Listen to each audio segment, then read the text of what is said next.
One of my most favorite places in the world is a beach in the Eastern Cape where I love to go and look for shells.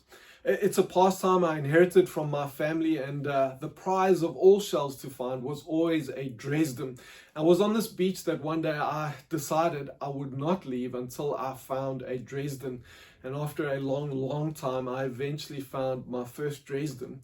And today I've found many more Dresdens, and it's become a little bit easier each time. But the point I want to come and make is that when you come and intentionally look for something, you'll be surprised at what you find.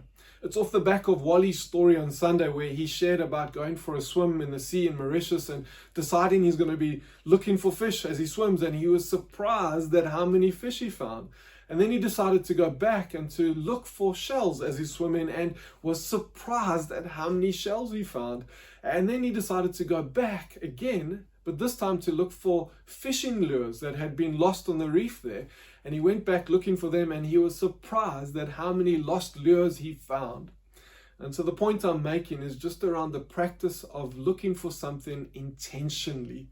And so with us being in this season where we're being called to be more missional, where we're being called to be salt and light, where we're being called to come and to be witnesses, as Christ calls his church to be, to the gospel that is out there, the call for us is to stop for a moment and just look.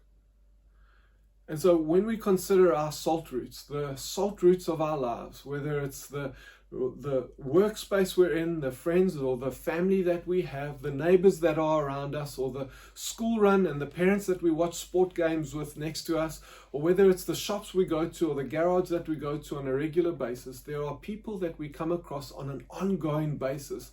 And the point is for us to stop and just take a moment and look. And instead of coming and looking for lost lures, to come and to look for lost people who don't know God, that God might be encouraging us to lean in towards them, that we might befriend them, and to come and be someone that could love them into the kingdom.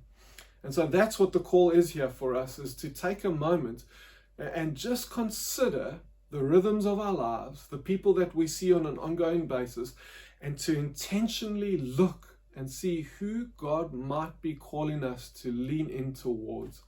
And as he does that, I wonder if there aren't some people that are ripe and ready that you could lean in there and actually just invite to church or have a conversation around who Jesus is to them. There may be others that you're uncertain of, and it's probably worth walking a little bit of a longer road to discern that, and then to, off that discernment, make a decision. And there may be others that are just not open at all, and with them it's probably worthwhile being a good friend to them, loving them and sowing seeds of kindness, so that you can soften them up and they may be open at a future point. But the point I want to make is that we are trying to be more and more missional as a church, to come and to be witnesses to people out there, witnesses of the gospel of God's grace that first came and changed our lives, and we wanted to come and change their lives now. But we can't come and do that if we don't first stop and look. Who are the people in your lives that God is calling you to reach into? And so remember, one of the high challenges for us for this year is each one reach one. And so the question I want to ask you is, who are you reaching out to?